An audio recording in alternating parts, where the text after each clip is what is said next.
When this movie aired, America was in love with its stars. But And Then There Were None, 1974, was no ordinary ensemble. This lavish adaptation of Agatha Christie's chilling masterpiece gathered some of the most magnetic personalities of its era, a cast so glittering, it almost outshone the sinister mystery at the film's heart. Set against the opulent backdrop of an Iranian desert hotel, the story brought 10 strangers together under the shadow of an unspeakable crime, only for them to vanish, one by one, into the grip of fate. Yet, as the plot unraveled on screen, a far more poignant truth was being written off-screen.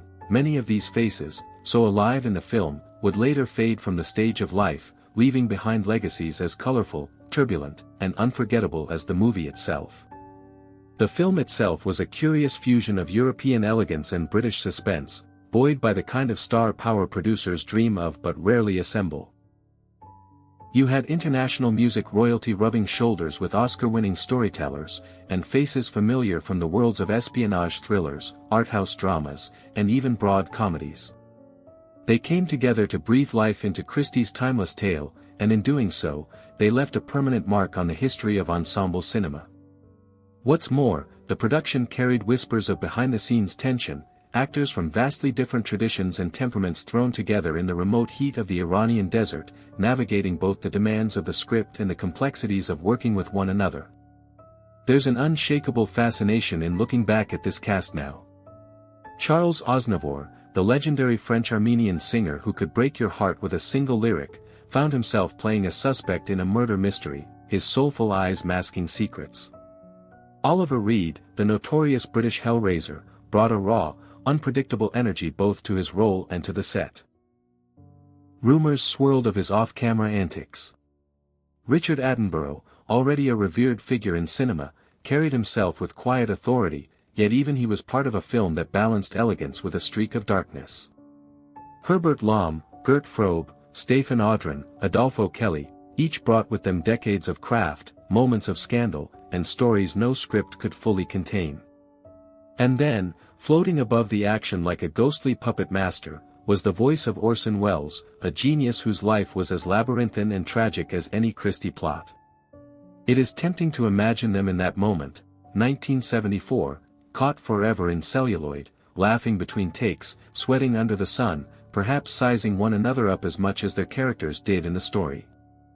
We see them frozen in time, yet we know that life moved on. Triumphs followed, so did scandals. Some careers soared after this film, others drifted into obscurity. Some found peace in their later years, while others wrestled with demons until the very end. The contrast between the glamour they projected in. It is tempting to imagine them in that moment, 1974, caught forever in celluloid, laughing between takes, sweating under the sun, perhaps sizing one another up as much as their characters did in the story. We see them frozen in time, yet we know that life moved on. Triumphs followed, so did scandals. Some careers soared after this film, others drifted into obscurity. Some found peace in their later years, while others wrestled with demons until the very end.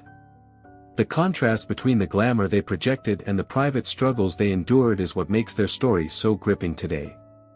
So, what happened to them after the final scene wrapped and the credits rolled? How did these 8 remarkable figures, each a universe of talent, charm, and complexity, spend their final years? And what lasting mark did they leave on cinema, music, and popular culture? In the chapters ahead, we will uncover the lives they led, the roles that defined them, the controversies they could not escape, and the moments of grace that still shine in their legacies. These are not just obituaries, they are windows into the human stories behind a film that remains a unique jewel in the crown of 1970s cinema. Charles Aznavour, the voice that could break a heart, now silenced forever. Charles Aznavour was born Shaner Vaganag Aznavourian on May 22, 1924, in Paris, to Armenian immigrant parents who had fled the genocide in their homeland. His father ran a small restaurant, his mother was an actress. From the moment he could speak, music and performance were part of his world. By the time And Then There Were None began production, Aznavour was already a household name in Europe, revered not only for his rich, expressive voice but for the poignant poetry in his songs. At 50 years old, he stepped into the role of Michel Raven, a once great entertainer now caught in a web of suspicion, a part that resonated eerily with his own life as a performer navigating the highs and lows of fame. Aznavour's journey to this film was an unusual detour. He was a singer first, an actor second, but his magnetism made him a natural on screen. Producers knew his name would lend the film international prestige. In his portrayal, he infused Raven with a vulnerability beneath the charm, suggesting a man who had tasted success yet feared the shadows of his past. Critics noted that while his role was relatively brief, Aznavour's presence lingered long after his character's fate was sealed. After the film, Aznavour continued to tour relentlessly, performing in multiple languages, often to sold-out audiences around the world. He penned more than 1,200 songs, some of which became standards of French chanson, such as La Bohème and She. His artistry was inseparable from his identity, passionate, melancholy, and defiantly honest. But his life was not without controversy. He was outspoken on political and humanitarian issues, sometimes courting backlash, and his personal life, 3 marriages and numerous affairs, often found its way into the tabloids. Still, he remained a man of the people, using his fame to advocate for Armenia, especially after the devastating 1988 earthquake. Aznavour's death on October 1, 2018, at age 94, marked the end of an era. Tributes poured in from presidents, fellow musicians, and millions of fans who had grown up with his voice as the soundtrack to their lives. In many ways, Michel Raven's arc in And Then There Were None, a celebrated figure brought low by hidden truths, mirrored the complex, luminous, and sometimes shadowed journey of the man who played him. Stéphane Audran, the enigmatic lady of French cinema.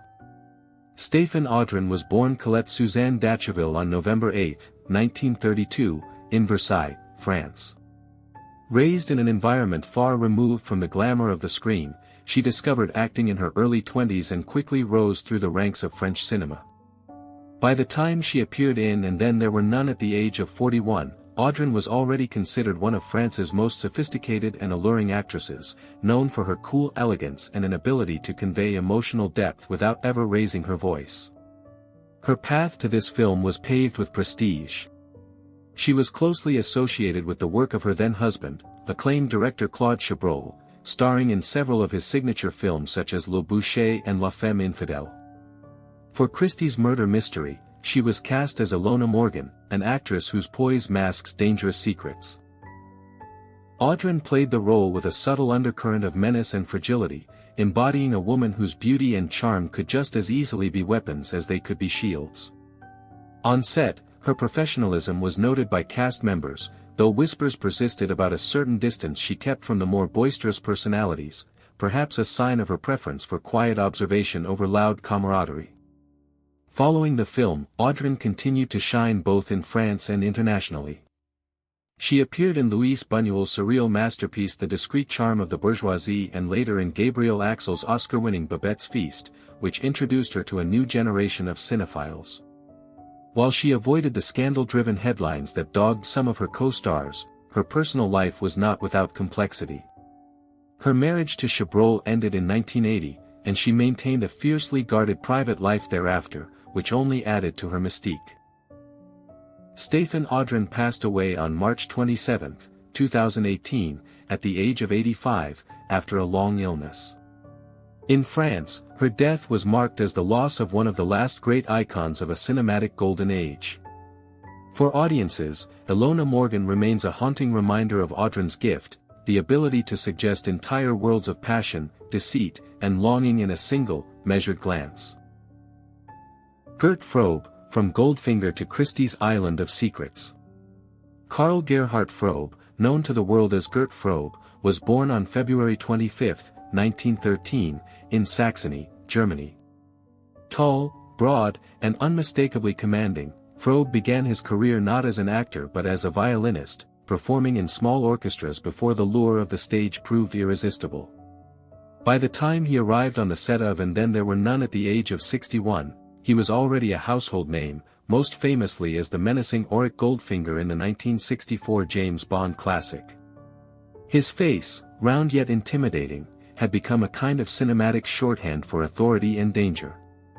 In this adaptation of Agatha Christie's story, Frobe took on the role of Wilhelm Blohr, a former police inspector whose past is shadowed by questionable choices. He approached the character with a kind of blunt, almost weary gravitas, bringing to the role the same mix of menace and humor that had defined much of his career. The production's Iranian setting was far from his native Germany, but Frobe seemed to relish the exotic locale, reportedly delighting in the local cuisine and sharing stories from his Bond days with the crew. Yet Frobe's life was not without controversy. In the mid-1960s, it was revealed that he had been a member of the Nazi Party during World War II, a revelation that caused international uproar. Frobe himself admitted to the affiliation but insisted he had left the party before the war's end and had, in fact, helped hide a Jewish family from persecution, a claim later confirmed by those he saved. The scandal lingered but did not destroy his career. If anything, it added a layer of complexity to his public image. After And Then There Were None, Frobe continued to work steadily in European cinema and on television, often cast as authority figures or villains, though he occasionally took on lighter roles that showed his gift for self-deprecating humor. He remained active until his sudden death from a heart attack on September 5, 1988, at the age of 75. For many, he will forever be the gold-obsessed villain of James Bond fame, but in And Then There Were None, he gave audiences a quieter, more human version of menace, one steeped in guilt, regret, and the inevitability of justice. Herbert Lom, the cultured gentleman with a gift for chaos. Herbert Lom was born Herbert Charles Angelo Kuchasevich Ze Schluter-Patru on September 11, 1917, in Prague, then part of Austria-Hungary. Coming from a family of noble heritage, Lom's early years were marked by privilege, but his life took a dramatic turn with the rise of fascism in Europe. Forced to flee Czechoslovakia in 1939, he settled in London, where he rebuilt his life from scratch, initially taking small roles that slowly grew into a distinguished career in British cinema. By the time he stepped into the role of Dr. Edward Armstrong in And Then There Were None at age 57, Lom was a familiar face to audiences worldwide, often playing cultured, intelligent men who harbored dangerous secrets.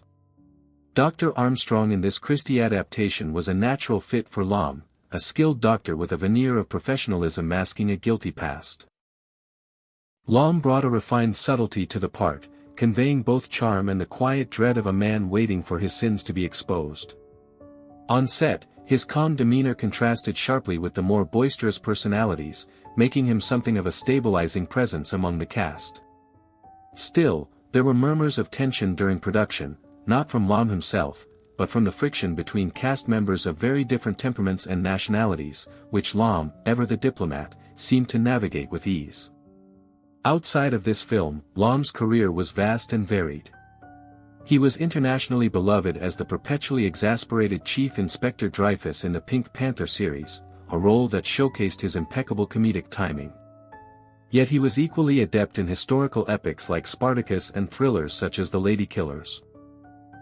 Despite his public image as a gentleman, Lom kept his personal life fiercely private, avoiding the scandal and tabloid attention that swirled around some of his co-stars.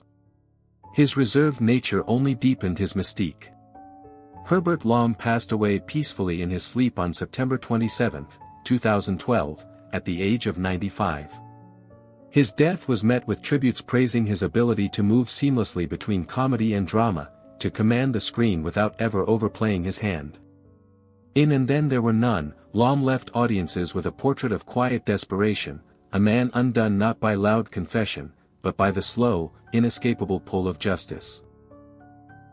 Oliver Reed, the untamed spirit who couldn't be contained. Oliver Reed was born Robert Oliver Reed on February 13, 1938, in Wimbledon, London, into a family with deep ties to the entertainment industry. His uncle was acclaimed director Sir Carol Reed. Known for his imposing build, intense gaze, and a voice that could switch from velvet to gravel in an instant, Reed embodied a kind of raw masculinity rarely seen in modern cinema.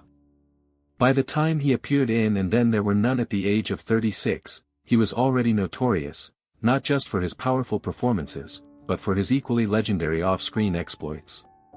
In this adaptation, Reed portrayed Hugh Lombard, a man whose charm concealed dangerous secrets. He infused the role with a simmering energy, making Lombard both captivating and unpredictable. On set in the Iranian desert, Reed's unpredictable nature became the stuff of whispered legend. Stories circulated of heavy drinking after hours, boisterous storytelling, and a magnetic presence that could command a room, or unsettle it, without warning. His performance in the film was praised for adding a layer of volatility to the already tense atmosphere of Christie's plot. Reed's career after the film was a whirlwind. He starred in Ken Russell's provocative Tommy and the Devils, as well as the swashbuckling The Three Musketeers films, where his charisma was matched only by his reputation for hard living. But his off-screen antics often overshadowed his work. Tales of epic drinking sessions, public brawls, and outrageous interviews became part of his mythos. Some directors avoided casting him for fear he would be too unpredictable, others sought him out precisely because of that edge. Despite the chaos, Reed remained deeply committed to his craft. In the late 1990s, he took on the role of Proximo in Gladiator, a performance that reminded audiences of his undeniable screen power. Tragically, he died of a heart attack on May 2, 1999, at the age of 61, while filming on location in Malta. The production famously completed his role using CGI and body doubles, ensuring his final performance reached audiences as intended. In And Then There Were None, Reed was more than just a player in a murder mystery, he was a force of nature contained, for a time, within Christie's careful plotting. Yet, just like in life, it was impossible to predict what he might do next, and that was precisely his magic. Richard Attenborough, the gentleman storyteller with an iron will. Richard Samuel Attenborough was born on August 29, 1923, in Cambridge, England, into a family that valued intellect, creativity, and public service. His father was a scholar and writer, his mother a social worker, and his younger brother David would go on to become one of the world's most beloved naturalists. By the time Attenborough appeared in And Then There Were None at the age of 51, he had already carved out a distinguished career as one of Britain's most respected actors, balancing an approachable warmth with a quiet, commanding authority. In this film, Attenborough played Judge Arthur Cannon, a role that required both gravitas and subtlety. His performance exuded the calm authority of a man used to wielding power, but with an undercurrent of moral ambiguity that hinted at the darker truths beneath the surface. Colleagues recalled that on set, Attenborough was unfailingly polite and generous with his fellow actors, often sharing insights from his own experience in the theater and film industry. Unlike some of his more tempestuous co-stars, he maintained a professional focus, ensuring that the work always came first. After And Then There Were None, Attenborough's career expanded beyond acting into the realm of directing and producing. His crowning achievement came with Gandhi, 1982, a film that took over 2 decades to bring to life and ultimately won 8 Academy Awards, including Best Picture and Best Director for Attenborough himself. He continued to appear in memorable acting roles, from the kindly John Hammond in Jurassic Park to the charming grandfather in Miracle on 34th Street. Yet behind his affable screen persona was a fiercely determined man who fought for the stories he believed in, often putting his own career and finances at risk to see them realized. His personal life was largely free of scandal, though it was not without hardship. He and his wife Sheila Sim endured the devastating loss of their daughter and granddaughter in the 2004 Indian Ocean tsunami, a tragedy that left an indelible mark on his later years. Even so, he remained a passionate advocate for the arts and education, serving in numerous public roles and supporting charitable causes until his health began to decline. Richard Attenborough passed away on August 24, 2014, just 5 days shy of his 91st birthday. His death was mourned worldwide, not only for the loss of a remarkable talent but for the departure of a man whose life had been devoted to storytelling in its highest form. In And Then There Were None, his performance as the judge stands as a quiet reminder of his mastery, measured, layered, and utterly compelling. Adolfo Kelly, the silver-haired villain with a worldly edge. Adolfo Kelly was born on July 27, 1922, in Messina, Sicily, a child of the Mediterranean whose commanding presence would eventually make him one of cinema's most recognizable international villains. Tall, impeccably groomed, and possessing a deep, resonant voice, Kelly had the kind of gravitas that made audiences lean in whenever he appeared on screen. By the time he joined And Then There Were None at the age of 52, he was already known globally for his role as Emilio Largo, the eye-patch-wearing antagonist in the James Bond film Thunderball, 1965. In Christie's Mystery, Kelly played General André Salve, a man of military bearing whose polished manners couldn't quite conceal a dangerous history. He brought to the role a fascinating duality, an old-world elegance that made him instantly likable, paired with an undercurrent of menace that kept viewers guessing about his guilt. On location in Iran, Kelly's charisma extended beyond the camera. He was known for his affable nature and his ability to speak multiple languages, which helped bridge the cultural gaps within the diverse cast. Kelly's career after this film remained rooted in his signature niche, suave, sophisticated antagonists and figures of authority. He worked extensively in Italian cinema while continuing to appear in international productions, often cast in roles that made full use of his refined demeanor and steely intensity. But while his screen persona suggested a life of privilege and ease, his personal life was less tidy. Kelly's 3 marriages and occasional brushes with scandal kept him in the gossip columns, though never enough to overshadow his professional accomplishments. One aspect of Kelly's life that endeared him to his peers was his passion for the arts beyond acting. He directed theater, supported young filmmakers, and was known to throw dinner parties where conversations ranged from politics to poetry. This intellectual curiosity made him not just a performer, but a cultural figure in his own right. Adolfo Kelly's life was cut short on February 19, 1986, when he died of a heart attack at the age of 63. His passing came as a shock to many who remembered him as a vibrant, larger-than-life presence. In And Then There Were None, his portrayal of General Salve was a masterclass in controlled tension, an embodiment of charm with just enough shadow to keep you wary. It remains one of the many performances that cemented his legacy as cinema's quintessential gentleman villain. Orson Welles, the brilliant rebel whose voice still haunts the screen. George Orson Welles was born on May 6, 1915, in Kenosha, Wisconsin, a prodigy whose genius was evident from an early age. By his mid-20s, he had already shocked Hollywood with Citizen Kane, 1941, a film many still consider the greatest ever made.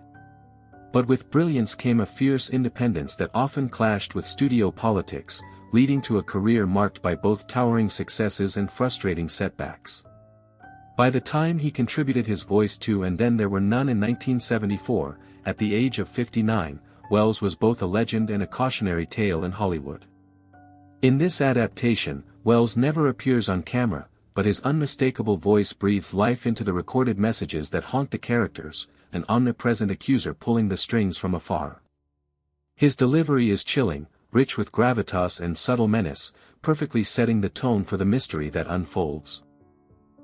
Even in audio alone, Welles commanded attention, his vocal performance carrying the weight of a man who understood drama at its most primal level. Off-screen, his life during this period was complicated. Welles was living largely in Europe, working as an actor for hire to fund his passion projects. These included incomplete films like The Other Side of the Wind, which he labored over for decades.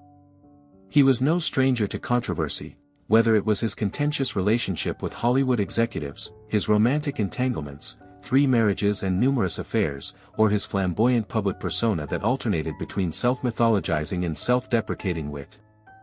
Welles's health began to decline in the 1970s, exacerbated by his fondness for rich food, cigars, and a sedentary lifestyle. Yet he continued to work, lending his voice to commercials, narrations, and films, maintaining a presence in the public imagination even as he struggled to complete his own creative visions. His death from a heart attack on October 10, 1985, at the age of 70, marked the end of an era. For many, it was the loss of one of cinema's greatest mavericks, a man who refused to bend entirely to the will of the industry, even if it cost him dearly.